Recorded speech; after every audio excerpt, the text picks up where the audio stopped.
Welcome to All in All. Great to be here. Today, we are embarking on a deep dive into the iconic, intricate, and, well, surprisingly consequential world of James Bond 007. Mhm.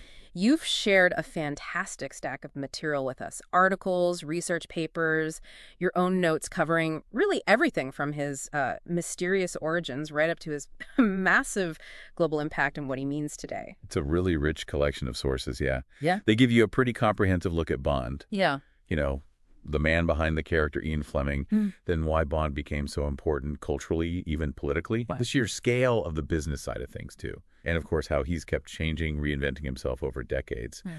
And maybe even some tangible ways his world connects with ours. Exactly. So our mission in this deep dive is really to unpack the most significant insights from all this material. Think of us as your guides, sort of helping you navigate through the information you've provided. Yeah, pinpointing what's really fascinating. Yeah. It's important about James Bond. Where did he come from? Why does he still resonate? How did he become this, global economic force? How has he changed with the times? And what lessons or experiences can we maybe draw from his fictional universe? Sounds like a plan. Let's jump right in. Okay. To understand Bond, you absolutely have to start at the beginning with his creator, Ian Fleming. The sources, they paint a picture of a man whose own life was, well, anything but ordinary. Okay, let's unpack that. Ian Fleming. Born 1908, passed away 1964. But the foundation for Bond, that was laid much earlier, wasn't it? His early education was, unconventional seems like the right word. Yeah. He went to Eton, obviously very prestigious, but the material suggests he didn't exactly thrive in the, let's say, traditional academic sense. He was good physically, right? Yeah. Held the Victor Ludorum title for athletics for 2 years. Excelled there. But reportedly clashed with his housemaster over things like his attitude, using hair oil, apparently owning a car, little things that hint at a certain independent streak, perhaps. Definitely a bit of rebellion there. And he left Eton early, didn't he? Headed to a crammer course, trying to get into Sandhurst, the Royal Military Academy. Right. And his time at Sandhurst was even shorter, less than a year, it seems, before he left in 1927. Didn't get a commission. And the reason cited in the sources is, well, quite blunt. Contracting gonorrhea. It's certainly not the typical backstory you'd anticipate for the mind behind the world's most famous, seemingly invincible spy. No, it's a striking detail, isn't it? So, after Sandhurst, he pivoted, focused on improving his language skills, spent time at a small private school in Kitzbühel, Austria. Right, and this period is pretty interesting because it's apparently where he met Conrad O'Brien, French, a skiing spy. It sounds almost too perfect, like something out of a Bond film itself. Exactly. He also studied briefly in Munich and Geneva, and his time in Geneva included an engagement to Monique Panchaud de Botton. But that didn't last. No. According to the sources, it was broken off when his mother threatened to cut off his trust fund. His mother seems like a formidable figure really early in his life, Yeah. influencing his path quite significantly. Yeah, that comes through. And her influence continued, didn't it? After he failed to get into the Foreign Office, took the exam but didn't pass the interview. Right. His mother reportedly lobbied the head of Reuters news agency, and that led to him getting a job as a sub-editor and journalist in 1931. And that journalism career gave him some fascinating experiences. Like in 1933, covering the Metropolitan Vickers show trial in Moscow, a really high-profile event back then. Wow. And the sources even note that while he was there, he requested an interview with Joseph Stalin.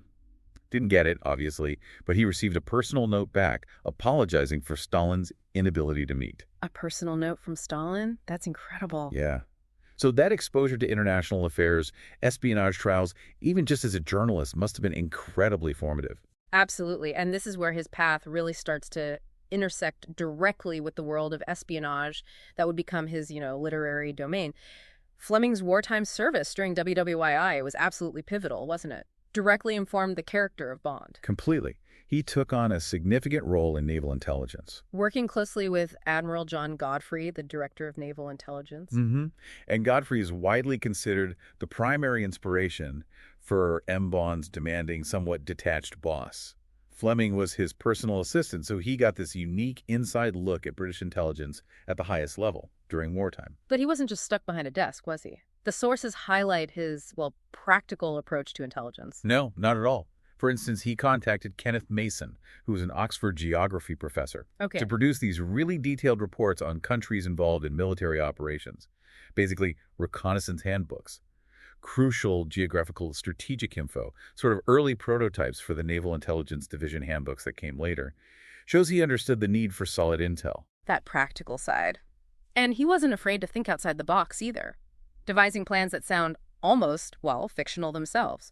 Operation Ruthless is mentioned. Oh yeah, that one's wild.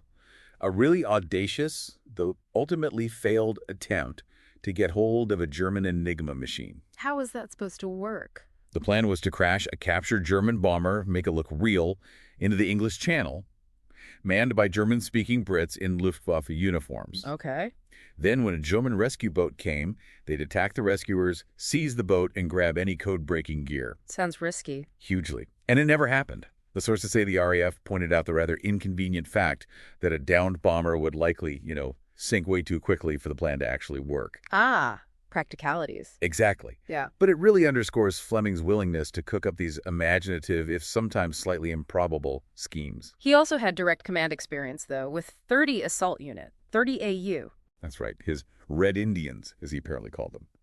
A specialized commando group focused purely on intelligence gathering, snatching enemy documents, equipment during operations. And they were successful. Very. The sources detail considerable successes. Mediterranean, Sicily, Italy. Fleming himself even observed the Dieppe raid, the disastrous one, from a ship offshore. Got a first-hand, albeit distant, look at the harsh realities. 30 AU built a real reputation. He was involved strategically, too, wasn't he? Planning for D-Day. Yeah, in March 44, he oversaw the distribution of intelligence for Operation Overlord, the Normandy landings. And he apparently expressed significant concern about how 30 AU was planned to be used in Cherbourg. Why was that? He was worried they'd just be thrown in as standard infantry, not used for their specialized intelligence role, putting them at needless risk, wasting their unique skills. This concern for his men, their capabilities, it comes through in the material. It actually led to changes in how those units were handled. And they had that major success finding the German naval archives, right? Exactly. At Tambach Castle in Germany, after the invasion, a huge intelligence haul dating back to 1870. It really validated the whole concept of these specialized units under Fleming's guidance. So when you put all that together, the unconventional education, the early exposure to journalists and spies, the key role in naval intelligence, working with guys like Godfrey, dreaming up wild plots, commanding this elite intel unit, it becomes crystal clear how this fed directly into James Bond. Absolutely. Fleming himself said, didn't he, that his plots were fantastic, sure, but based on truth, drawn from the commanders, the Secret Service agents he actually met and worked with. And that's where the fictional agent starts taking shape, right? Pulled from these real-world fragments, the sources point to specific people beyond Godfrey as M, who might have been inspirations. Yeah, his brother, Peter Fleming, also involved in intelligence. Patrick Dolzeljob, who served in 30 AU, apparently ignored an order he thought was suicidal to evacuate Norwegian civilians. That kind of rebellious bravery feels very Bond. And then there's Bill Biffy Dunderdale. Oh yeah, the head of MI6 in Paris. The descriptions of him in the sources are just uncannily Bond-like. Impeccably dressed, cufflinks, handmade suits, chauffeured around in a Rolls-Royce. Sounds spot on. It really does. And Fleming even inscribed a copy of Diamonds Are Forever to Bill, who has helped me with the next one. And the next one was From Russia with Love. So the connection seems pretty direct. Others mentioned, too, Sir Fitzroy MacLean, Duchamp Popov, the double agent. Right. It seems Bond wasn't just one person, but a composite, drawn from all these fascinating, larger-than-life characters Fleming encountered. So he takes these real-life elements, these personalities, and distills them into this one compelling character. And the story of how Casino Royale, the first novel, actually got written is quite specific, too. Yeah, it was 1952 at his GoldenEye estate in Jamaica, the place he bought after the war. And the main reason he finally sat down to write it. To distract himself from his upcoming wedding. Exactly. To Anne Charteris. He'd apparently talked about writing a spy novel for years, but the looming nuptials seemed to have been the catalyst. A way to deal with pre-wedding jitters, maybe. It's a legendary origin story. He was pretty disciplined about it, too, wasn't he? Typing out 2,000 words every morning at GoldenEye. Yeah, quite methodical. And the speed is just remarkable. Finished the whole manuscript for Casino Royale in just over a month. Wow. Though his initial assessment of his own work wasn't exactly glowing, according to the sources. Now, apparently he called it his dreadful oafish opus, even showed it to an ex-girlfriend for her opinion. She reportedly told him not to publish it, or at least use a pseudonym if he did. Huh. Lucky for us, he didn't quite take her advice. He went on to write 12 novels, 2 short story collections in total before he died. And it's important, as the sources point out, to see Bond in a line of other English adventure heroes. Fleming grew up reading Bulldog Drummond, Richard Hannay. Right. Sapper's Bulldog Drummond, John Buchan's Hannay stories. Bond's often seen as a direct descendant, isn't he? Like a Bulldog Drummond for the Jet Age, bringing that kind of stoic, capable British adventurer into the modern post-war world. Exactly. And the influence of Dennis Wheatley and his character Gregory Sallust is highlighted as particularly significant, especially since Sallust appeared way back in 1934. Okay, so what are the parallels there? The sources seem to go into detail. They really do. Sallust is described with words like cruel, cynical, fatalistic. He's a journalist, a lady killer, doesn't have much respect for the law, kind of enjoys chaos. Sounds familiar. Are there specific examples, like visual things? Yeah, visually, both characters have noticeable scars. Sallust has one that lifts his left eyebrow, gives him a satanic look, as it's described. Bond, of course, have that famous scar on his right cheek, makes him look faintly piratical. It's a specific shared detail. Okay, a visual link. What about situations? Definitely. A core scene type. Both are described as handsome, world-weary British secret agents, gambling late at night in casinos in northern France. Sallust is in Deauville. Bond's in the fictional Royale Lazo, which Fleming explicitly based on Deauville. So it's like a shared starting point. Pretty much. And the sources also touch on the less comfortable parallels, especially around attitudes towards women. Right. This is where it gets tricky. Yeah. Specific passages are cited. Sallust thinking about a woman being a pull, but a devilish expensive one, basically a high-class prostitute. Wow, quite direct. It is. There's also reference in You Only Live Twice about Bond's physical lovemaking innocence, which apparently parallels a passage about Sallust's relationship with a character named Erica. Okay. And then, most controversially, the material brings up that infamous line from The Spy Who Loved Me. All women love semi-rape. The sources connect this kind of thinking back to themes in Wheatley's work, suggesting it wasn't entirely unique to Fleming, maybe part of a literary sensibility he inherited from that era. It certainly suggests some of the early, more problematic aspects of Bond weren't created in a vacuum. They drew from existing tropes. That's a significant insight, even if it makes us uncomfortable now. Precisely. And beyond character, there are plot similarities, too. Villains gathered around, calmly discussing the hero's impending doom. Common to both. Sallust poisoned by the Black Baroness, Bond constantly escaping death traps. Similar structure. Meetings, too, like the bad guys getting together. Yeah, the sources mention German intelligence chiefs meeting to discuss Sallust, mirroring those Spectre-style briefings we see in Bond. So by the time we actually meet Bond in Casino Royale, he's not a rookie. He's already a Sarrowed agent. How did he get that status, according to the books? He earned the license to kill with 2 specific sanctioned kills of enemy agents. Okay. First, a Japanese spy in the RCA building in New York City. That was the headquarters for British security coordination during WWII. Second, a Norwegian double agent who'd betrayed 2 British agents. And these were likely wartime killings, part of his service. The sources suggest that, yeah, maybe with the Special Operations Executive, the SOE. Adds a layer to his backstory before the novels start. And he got official recognition too, right? The CMG. Yes, Companion of the Order of St. Michael and St. George. Happened either in 1953 or 54, depending on the source. Shows his value is recognized within the British system. Okay, so that's a deep dive into his origins. Now, the bigger question. Why has James Bond, this character born from Fleming's life, these literary influences, why has he not just endured but become this global phenomenon for over 60 years? Why does he matter so much? That's the core question, isn't it? And the sources offer a few key perspectives. One major one is Bond's significance as a symbol for Britain, especially during that post-Empire period. Right, a time of huge national change. Exactly. As the British Empire was declining, Bond emerged as this really potent fictional symbol. Here's this make-believe MI6 agent, still saving the world, often for Queen and country, in a way that, well, real-world Britain couldn't really claim anymore. A kind of national wish fulfillment. Sort of. The sources say he allowed some to grasp at straws for national glory, provided a sense of continued relevance, power. He became a global hero just as Britain's actual glory days were fading, a projection of Western resilience, especially potent during the Cold War. Yeah, that Cold War angle seems absolutely crucial. The sources talk about Bond as a propaganda tool during that time. Oh, definitely. The early films especially were a powerful example of how cinema can shape public perception, influence geopolitical narratives. They consistently portrayed Western values, freedom, individualism, tech superiority, a certain moral righteousness facing down threats, often from the Soviet Union or its proxies. So, contributing to the ideological battle. Significantly.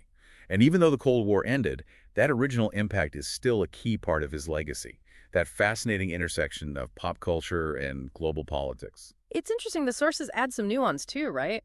Saying the film villains weren't always explicitly Soviets, sometimes rogue factions, especially compared to the early novels. Yeah, suggesting the films adapted their villains over time, maybe reflecting changing politics or just aiming for broader appeal.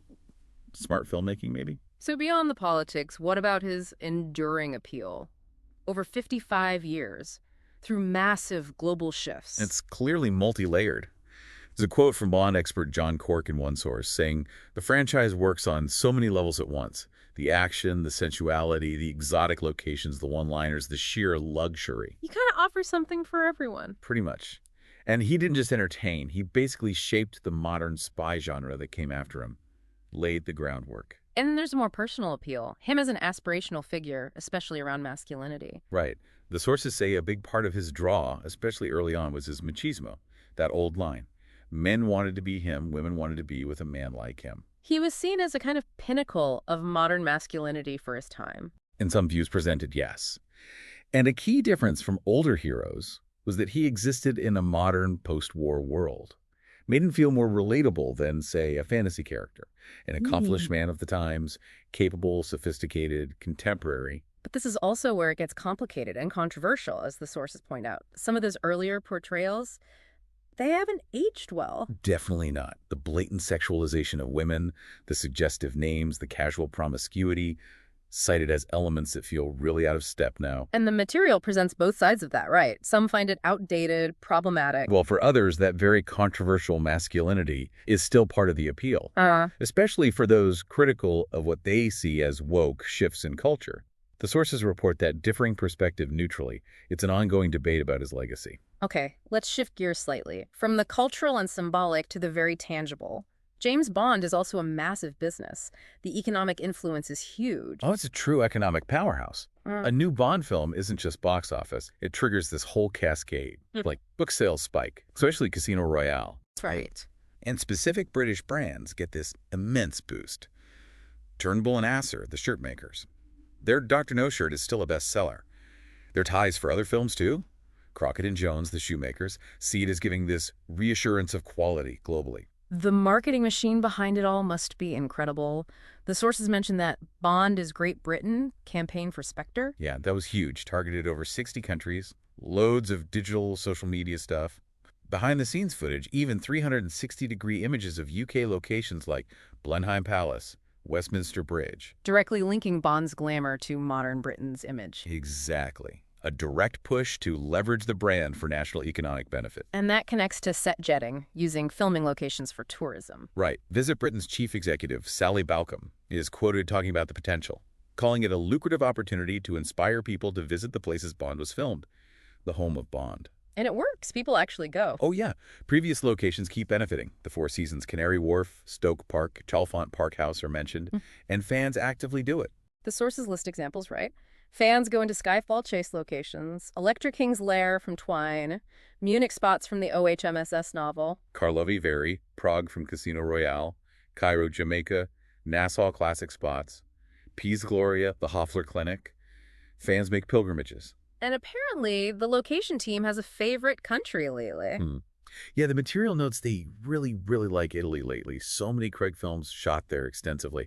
Fans even visit places like Hamburg or NYC just because of Bond connections, sometimes joking about the less glamorous bits like crowds or rats. Beyond tourism and big brands, there's this whole ecosystem of smaller companies involved too. Absolutely. The Digital Orchard doing digital playback, an archivist just for Bond stuff at Getty Images, and the London Film Museum. Flying Pictures, the aerial filming company, Mark Wolf, involved in 13 Bond films. Wow. And even security companies like Selectamark protecting display vehicles like the Die Another Day Jaguar. It's this intricate web of businesses. The marketing strategies themselves are fascinating, like the theme tune. That's core to the advanced PR storm, as one source puts it.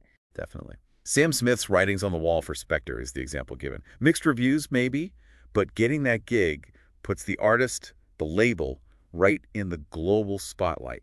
Huge awareness for the film. And it even caused Shirley Bassey's Goldfinger to spike on Twitter. Yeah. Shows that intergenerational ripple effect. Classic Bond never really goes away. Product placement, too. Yeah. Always visible, sometimes debated. Hugely visible. Barbara Broccoli defends it, linking it to Fleming's Bond, living for the moment, choosing the best. Spectre had Range Rovers, Jaguars alongside the Aston Martin. And Jaguar really leaned into that. Oh, yeah. Microsite, video commentary on the CX-75 chase. Jeremy Hicks from JLR quoted talking about the perfect fit, both iconic British exports. The internet and social media must have changed the game completely. Fundamentally, instant release of images, trailers, behind-the-scenes stuff, information is way more accessible. But that has downsides, too, like spoilers. Big time. The superfans online analyze everything, identify outfits, locations, way before the film comes out. Hard to avoid if you want to stay fresh. But from a marketing view, any engagement is good engagement, even criticism. That seems to be the thinking. As one source put it, anything that makes Bond relevant for a short time works by starting conversations. Even controversy can drive buzz. Okay, what about the business of licensing Bond products? It's not just printing money, apparently. No, that's presented as a misconception. Yeah. Brands approach Eon and Danjak, or sometimes the other way around. But it's tough, especially between films when awareness dips. Brands have to make their own noise, work with content creators, fan channels. And it's expensive for the brands. Very. Licensing fees are hefty, which means markups on the luxury items. That $500 thing might cost $575 plus just because of the Bond license, plus guarantees, complex contracts. And this leads to some criticism about certain products. Yeah, the sources mentioned some planted criticism, example given. A gold-plated earwax cleaner marketed as a high-end investment piece. Questions raised about why things with zero to do with Bond conceptually get approved. Is it brand protection or just revenue? Interesting dilemma. And the current state of licensing. Quiet right now. As of the source date, March 2025, yeah. Mostly writing out existing lines from pre-No Time to Die. Not much new happening. But expecting more Goldfinger anniversary stuff later in the year for the holidays. What about a big fan event, like Star Wars Celebration, but for Bond? Discussed in the material, yeah. A Bond fan fest. But there's a suggestion it might clash with the brand's image of mystique and exclusivity. Might be seen as too mainstream, maybe? Interesting. So how do they engage with fans? Through brands? That seems to be the preferred route noted. Yeah. Eon Danjak reportedly encouraged licensed brands to work with content creators, give them freedom for reviews. Seems preferable to directly engaging fan groups, which might lead to fans feeling restricted. It's a cautious approach compared to some other big franchises. Okay, let's move on. Bond isn't static. He's an evolving icon.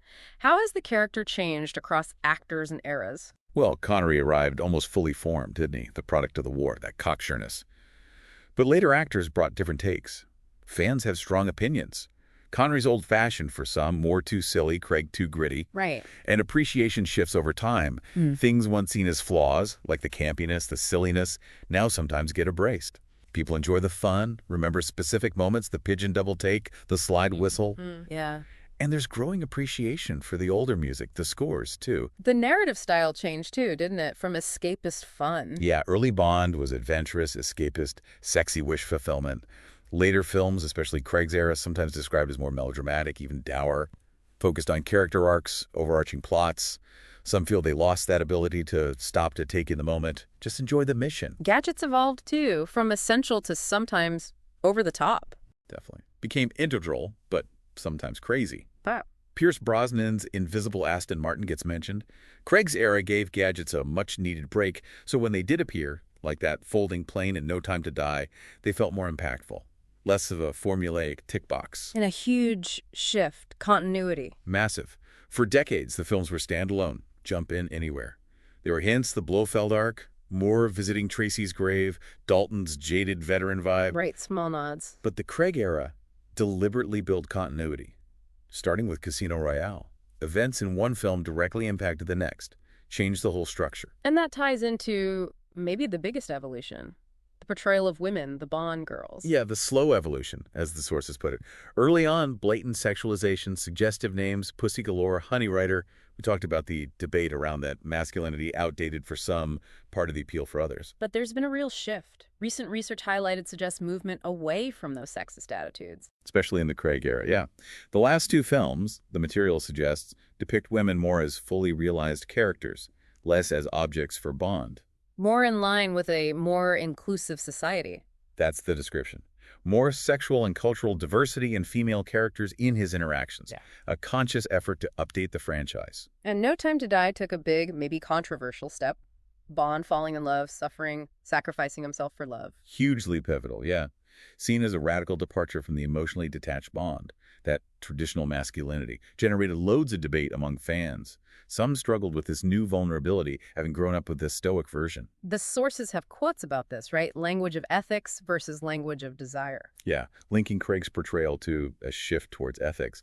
And some interviewees reflecting on older films, Moore's era especially, now feeling disgusted. One even said Bond went from seducer to rapist in their reevaluation. Strong words showing how much perceptions have changed. So looking ahead, Craig's out. What's next? Speculation is wild. Constant. Who's the next actor? Henry Cavill, Theo James, Aaron Taylor Johnson names thrown around. Pierce Brosnan insists it'll be a Brit, despite rumors of U.S. actors like Austin Butler. Though Brosnan himself points out, he and Lazenby weren't British. Good point. And the Amazon MGM acquisition, that's a huge factor. Full creative control now. Two producers, Pascal and Heyman, involved, expressing enthusiasm, wanting to keep the spirit of Bond very much alive. Yeah. Expected to influence the director choice, timeline, tone. But Broccoli and Wilson are still co-owners, historically resistant to big changes like spinoffs. In the setting. Back to the Cold War, or stay modern. Still debated. Right. Some want a period piece, capture Fleming's original vibe. Others insist Bond has to be contemporary 5 minutes in the future. Using current headlines. Russia, China, AI, social media. Mentioned as possibilities being discussed, yeah. How to weave those in authentically. And maybe TV spin-offs on Amazon. The idea's there. Try the waters. People ready for binging? Ideas like 007 Legends, Q Origins floated in the sources, expanding the universe. Okay, let's bring it back to our world. Bond isn't just cinema. There are surprising connections to everyday life. Absolutely, like style and self-improvement. Most of us aren't getting bespoke suits, obviously. But Bond's sense of style fit, understated quality that has a timelessness the material suggests, is actually helpful. Specific tips mentioned. Yeah, surprisingly specific, aligning with his classic image. No tattoo piercings, personal taste but fits the vibe. No trendy haircuts, subdued colors, blue, black, green, gray, white bejeevery, and no shorts unless swimming. That's quite prescriptive, but it influences people. It seems so. People pay more attention to fit classic pieces. The Bambus-style blog author swapping puffer coats for pea coats. A fan named Brandon L., inspired by Craig in Casino Royale to upgrade his look, realizing a good polo can work wonders. The downside noted. Yeah. It often means spending more money. I bet. Beyond style, there's resilience. Plain old toughness, POT. Yeah, perseverance, pushing through. The source shares that extreme anecdote, the Russian doctor on an ice cap performing surgery on himself. The idea isn't we face that, but a dose of that Bond-like mental toughness helps with everyday challenges. And Bond inspires travel, too. Set jetting again, but from the fan perspective. Definitely. Fans actively visit filming locations. Those Skyfall chase spots, Electra's Lair area, Munich from the OHMSS book, Karlovy Vary, Prague, Cairo, Jamaica, Nassau, Piz Gloria, the Hoffler Clinic area. In Italy, don't forget Italy. Can't forget Italy. The team really, really likes Italy lately. Fans go to Hamburg, NYC too, even with the crowds and rats. And there are structured ways to engage, too, like exhibits. Right. Bond in motion, showcasing vehicles, gadgets, described as immersive, entertaining, educational. Good way to connect, maybe bring less enthusiastic partners or family into the fold. So this loops back to that core question, Bond's relevance today, post-Cold War in our world. Yeah, the sources explicitly raise it. The films themselves have wrestled with that tension between fantasy, real spies aren't action heroes, and Bond's portrayal. And how to bring in modern themes, AI, social media, without losing Bond himself. That's the ongoing discussion. Plus, does the classic formula mystique exclusivity fit with modern fan culture? Online communities? Wanting fan fests? It's a clash. Fascinating challenge. It really is. Perhaps the defining challenge for his future. So we've covered a lot today, a real deep dive. Bond's origins in Fleming's life, literary influences, his significance culturally, politically, the huge economic impact, how he's evolved, reflecting changing times, and even practical relevance, style, travel. It's clear he's way more than just action films. A complex, multi-layered cultural phenomenon.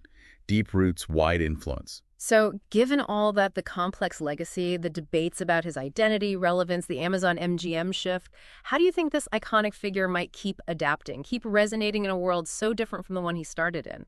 What core elements absolutely must stay for Bond to still feel like Bond, and what just has to change? That's the multi-million-dollar question, isn't it? Hanging in the air as we wait for whatever comes next. Thanks for listening to All in All.